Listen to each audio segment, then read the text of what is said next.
Hello students, आज हम exercise 5.1 start कर रहे हैं अलजेब्रिक एक्सप्रेशन। तो इसमें एक्सप्रेशन है। एक्सप्रेशन होता है कम्बिनेशन ऑफ टर्म्स। और अगर उसी एक्सप्रेशन में, जैसे यहाँ पे देखो, अगर इसी एक्सप्रेशन में, जैसे एक्सप्रेशन अपने पास 3x+4 और अगर 3x+4 के इक्वल कुछ वैल्यू रखते हैं तो वो हो जाती है इक्वेशन। तो इक्वेशन और एक्सप्रेशन में मेन डिफरेंस ये है, एक्सप्रेशन में इक्वल का साइन नहीं आता और इक्वेशन में इक्वल का साइन आता है। ठीक है। अब आती है भाई नाम टर्म्स। जैसे एक्सप्रेशन टर्म्स से मिलकर बना है, तो टर्म्स वो होती है भाई जो operation can be plus minus multiply, which can be plus minus. जैसे 3x और 4 के बीच में प्लस का साइन है, तो 3x एक टर्म है, 4 एक टर्म है। अगर और कोई वैल्यू होती है तो वो भी एक टर्म होती है। जैसे यहाँ पे देखो, यहाँ प्लस यहाँ प्लस, तो 3xy अपने आप में एक टर्म है, 2x एक टर्म है, 4 एक टर्म है। ठीक है, अलग अलग वैल्यू। टर्म के बाद आता है आपका फैक्टर। फैक्टर मतलब वो किस किस से मिलके बना है। जैसे इसे 3xy में 3 से मिलके बना है, x से और y से। 2x 2 से मिलके बना है, x से मिलके। 4 1 से और 4 से। x स्क्वायर है वो x से और x से। ये आपका ट्री डायग्राम से समझाया गया है। ठीक है। तो जब भी आपसे ऐसे क्वेश्चन पूछे तो आप ट्री डायग्राम से अलग अलग फैक्टर बना सकते हो। ठीक है। इसके बाद आपसे पूछा जाएगा कोफिशिएंट। कोफिशिएंट मतलब वेरिएबल के जो आगे जो वैल्यू होती है वो। जैसे 3xy में xy वेरिएबल है, इसके आगे वैल्यू है 3, तो 3 एक कोफिशिएंट है। यहाँ पे 2 एक कोफिशिएंट है। और जिसके साथ वेरिएबल नहीं होता वो कॉन्स्टेंट होता है। जैसे इसमें कुछ नहीं है, तो यहाँ पे एक 4 कॉन्स्टेंट है। ठीक है। इसके बाद आपका लाइक टर्म।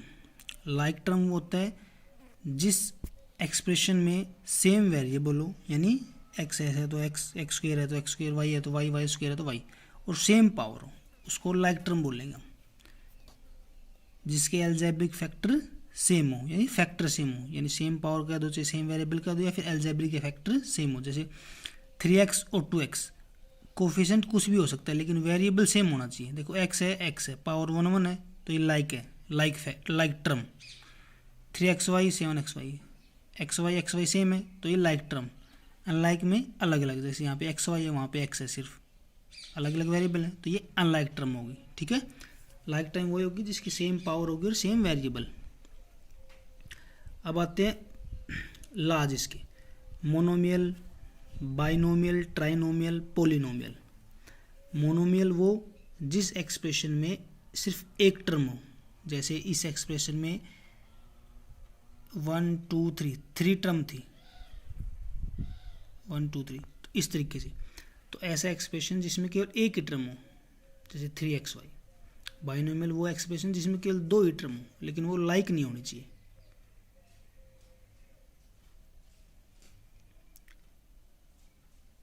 लाइक नहीं होनी चाहिए, अनलाइक होनी चाहिए, क्योंकि लाइक होंगे तो वो प्लस हो जाएंगे या फिर माइनस हो जाएंगे। जैसे 3xy और 2x 2 टर्म है, बाइनोमियल में 2 टर्म्स, ट्राइनोमियल में 3 टर्म्स, और पोलिनोमियल में कितनी भी टर्म्स हो सकती हैं, एनी नंबर ऑफ टर्म। ठीक है। एक है वो भी पोलिनोमियल है, 2 है वो भी, 3 है वो भी। ठीक है। इसके बाद आपसे पूछा जाएगा डिग्री। तो डिग्री वो होती है कि जिस एक्सप्रेशन में सबसे हाईएस्ट जो पावर होती है वो डिग्री कहलाती है। जैसे यहाँ पे देखो, 3xy और 2xy में हाईएस्ट पावर 1, इसकी 1, दोनों प्लस हो जाएंगी 2, इसकी 1 है तो 1। तो हाईएस्ट पावर जिसकी होगी वो डिग्री कहलाएगी। बाकी जो भी समझ में आता तो आपको जूम क्लास में समझा देंगे। ठीक है। आज के लिए इतना ही।